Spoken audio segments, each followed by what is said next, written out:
اور میرے پاس کون سا عذر ہے کہ میں ان معبودوں کی عبادت نہ کروں جس نے مجھ کو پیدا کیا، یعنی وہ معبود ایک لا شریک لہو، ایک اللہ ہے جس نے مجھ کو پیدا کیا، اس کو میں کیوں عبادت نہیں کروں گا؟ اور تم سب کو اسی کے پاس لوٹ کر جانا ہے، ایک اللہ ہے، اس نے تم سب کو پیدا کیا اور اس نے تم کو روزی دیا، اس نے تم کو زندہ کیا، اس نے تم کو مارا، پھر دوبارہ زندہ کیا اور تم سے حساب لے گا۔ کیا میں خدا کو چھوڑ کر اور ایسے معبود قرار دے لوں کہ اگر خدا رحمان مجھ کو کچھ تکلیف پہنچانا چاہے تو نہ ان معبودوں کی سفارش میرے کچھ کام آوے اور نہ وہ مجھ کو چھڑا سکے؟ اگر میں ایسا کروں تو شریعہ گمراہی میں جا پڑا۔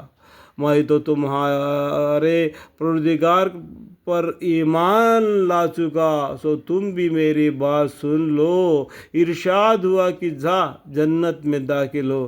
کہنے لگا کہ کاش میری قوم کو یہ بات معلوم ہو جاتی کہ میرے پروردگار نے مجھ کو بخش دیا اور مجھ کو عزت داروں میں شامل کر دیا۔ اس شخص نے دوڑتا ہوا آ کے اپنے قوم سے اس طریقے سے فرما دیا، اور ہم نے اس شہید کی قوم پر اس کے بعد کوئی لشکر فرشتوں کا آسمان سے نہیں اتارا اور نہ ہم کو اتارنے کی ضرورت تھی۔ وہ سزا بس ایک آواز سخت تھی اور وہ سب اس دم اس سے بجھ کر یعنی مر کر رہ گئے۔ افسوس ایسے بندوں کے حال پر، کبھی ان کے پاس کوئی رسول نہیں آیا جس کے انہوں نے ہنس نہ اٹھائی ہو۔ کوئی بھی پیغمبر آتا ہے ان کو ہنسیا کرتے ہیں، یہ دیکھو یہ پیغمبر ہے، وہ اس طریقے سے ہنس ہنس کو ان کو دل کو درد پہنچاتے تھے۔ تو ایک فرشتہ ایک آواز دیتا ہے تو وہ فرشتے کے آواز سے کانے پھٹ کر مر کر رہ گئے، جیسا کہ وہ گھروں میں کہیں بسے نہیں، اور ایسا آندھی بھیج دیا، بڑے بڑے پہاڑ بھی اٹھ کر ادھر ادھر کو پڑ گئے۔ اللہ کا عذاب بڑا سخت ہے۔ اگر قیامت میں کیا ہوتا ہے، یہ 7 سمندر ہے اور یہ پورا ایک دم زمین پر پڑ جائیں گے تو انسان کی کیا حالت ہوگا؟